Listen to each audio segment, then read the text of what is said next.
Well, hello everybody and welcome back to Speaking Spurs. Bit of breaking news for you. I'm sure you've already seen it by the time this video is uploaded, but Fonseca deal is a no-go. I mean, this is an absolute joke. I really didn't think I was going to have to be talking again so soon, especially about bad news. Like, this is a deal that we were told was going to happen. Everything was okay. We were getting him for a very reasonable price in the contract, bearing in mind, Conte was going to cost between 15 and 20 million a year. It was reported we were going to pay just shy of 4 million a year. Now, the news has come out stating that it's broken down because Spurs have made the decision. And they've assured everyone it's not for financial reasons. Obviously, they know that's the conclusion we're first going to jump to. But I mean, what we were told was that Fonseca had actually gone on holiday to the Ukraine, just because of the whole COVID thing, restrictions on travel. So he was meant to come next week to sign. And a lot of us were thinking, why can't they just announce the signing and he can just get a Spurs scarf or shirt from somewhere and do it like that? Sign the contracts online and stuff. I don't know why we have to keep doing all these like little videos of them signing the contract and the photos of them being held up with our official photographers. Who cares? Get it done. Fabio Patrici, we certainly didn't, did we? We just did a Zoom interview with him. So yeah, it's broken down. That another rumour has actually come out stating that it is financial, in the sense that whilst he's managing in Italy, there are certain tax laws that he doesn't have to adhere to.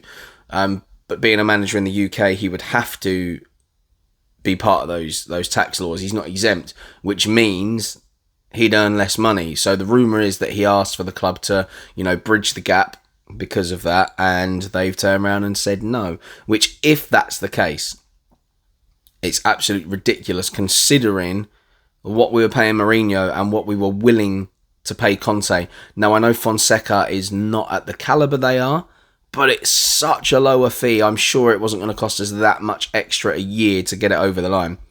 But yeah, that is completely broken down. And I mean, I'm very disappointed to see the guy that is now the front runner, which is Gennaro Gattuso, which many, many fans will remember from that night.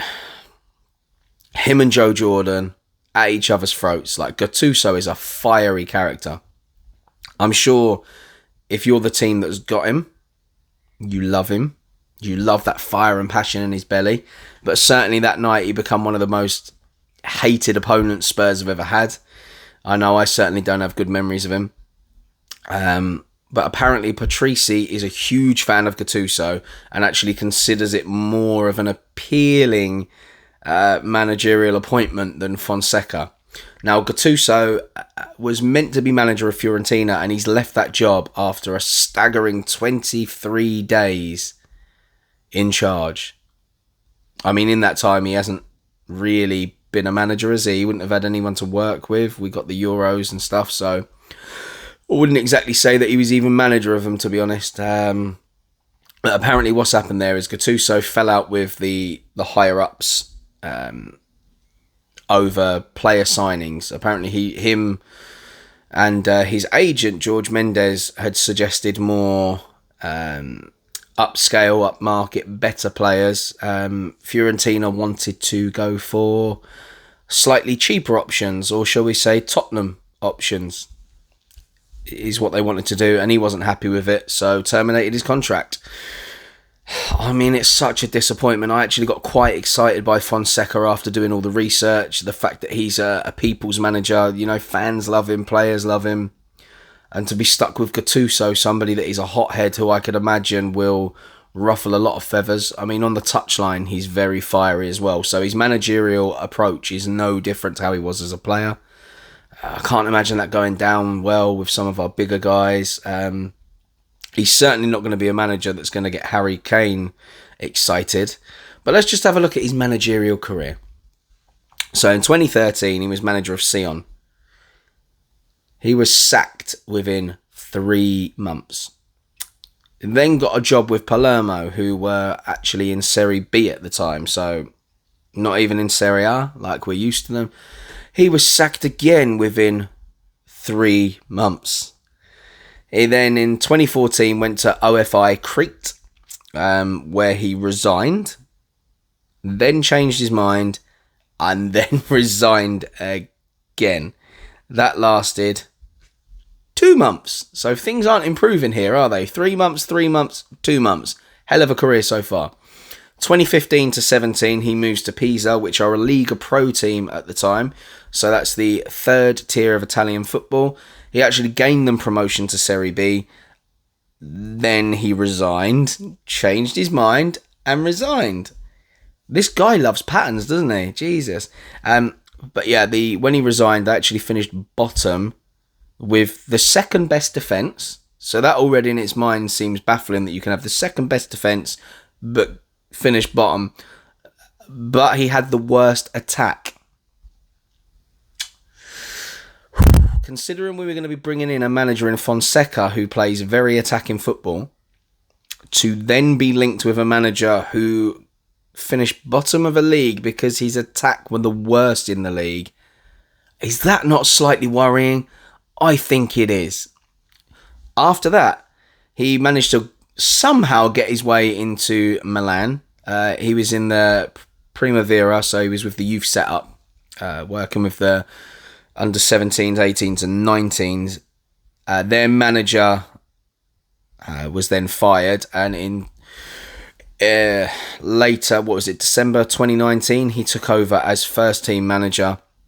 They finished 6th in the remainder of the season where he was in charge. His first full season in charge, he only managed a 5th place finish, which left them with no Champions League football, and he left the club by mutual consent. And I think really what that was a sacking, but they didn't want to come out and sack a player that was, a legend at their club, I suppose.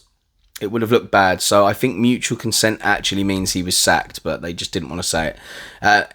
He then still managed to get himself decent jobs. He managed Napoli from 2019 to 2021, so that was December 2019. He won the Coppa Italia with them. I'm not going to say he done it in convincing style. I think he won on an away goal in the semi-final, and then in the final, I believe it went to penalties. So, but nonetheless, he's won a cup.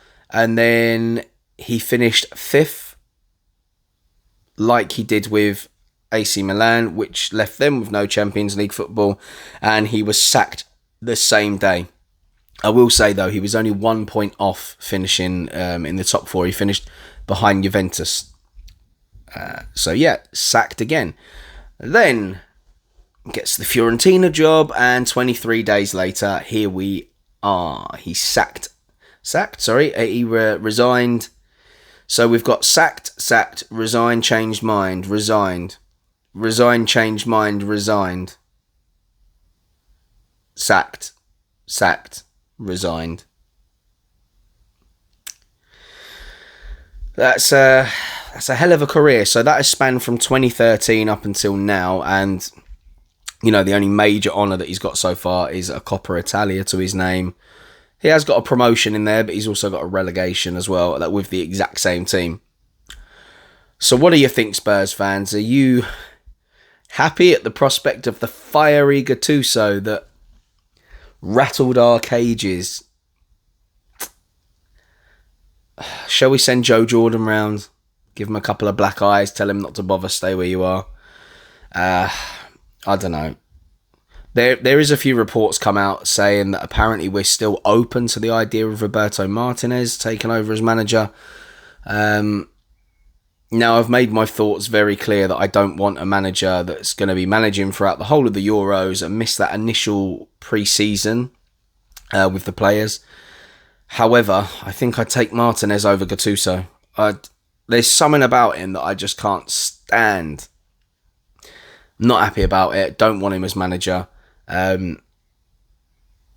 If you don't want to see him as manager, hit the thumbs up. I know it sounds counterproductive, and you'd say thumbs down, But obviously, if you put a thumbs down on my video, it makes it look like my video is bad. And this is an update I'm bringing you guys. So if you hit the thumbs up to say that we don't want Gattuso, in the comments, let me know now who you think we should be looking at. I mean, we're kind of running out of people, aren't we? So no to Nagelsmann, no Pochettino, no Conte, no Brendan Rodgers. Nuno's still available. Apparently his links with Everton, it's not quite gone through yet. There's delays on that, so that's a possibility. Nuno was someone that I said would be a good backup option. Graham Potter, we can still go for Graham Potter. Go get him. Go get him now. I would chew your arm off to get Graham Potter in the door now over Gattuso. So yeah, let me know in the comments who you would rather see take over as Spurs manager. Sorry that I've had to bring you this disappointing news, but, you know, suppose there is no dull day in the land of a Spurs supporter. And also, I just want to shout, I know I keep doing these thank yous, right? But I just wanted to end on a positive note. We now have over 200 subscribers to the channel, which I'm so thrilled about. Like, the views have been going through the roof anyway. I think in the small amount of time that I've been doing this channel, we're already over the 9,000 view mark, which is incredible. Then subscribers, it was really hard to start with. I think, you know, that first 50 subscribers took a long time to get. Apparently subscribers are very hard to get, but all of a sudden, it was last week that really kicked it off. We went from 86 subscribers to this point now. So in just over a week, I've gone from 86 to 203 subscribers, I think we're at, as this video is being made. So massive thank you. And I really want to thank you guys for the comments as well. I really do appreciate them. And as many of you know that have left comments, if it's something that, you know, I can comment back on, I will. I've commented back on most of the comments that have been put in there so far. So keep those coming, and I will keep getting back to you. Even as the channel grows and grows and grows, I will try my best to get back to as many people as I can. Okay? So thank you so much. If you are one of those people that hasn't subscribed already, make sure you subscribe to the channel and smash the videos with the likes. Share the videos to your friends that are Spurs fans if you want. You know, I'm really happy with this. It's just a shame that the majority of the news I have to report recently has been negative. But look, hopefully we've got some positive stuff on the horizon. It's not the video I would have liked to have made today, but hey ho, we just got to deal with what's in front of us. But, you know, thank you so much. And as always, guys, stay safe and come on, you Spurs.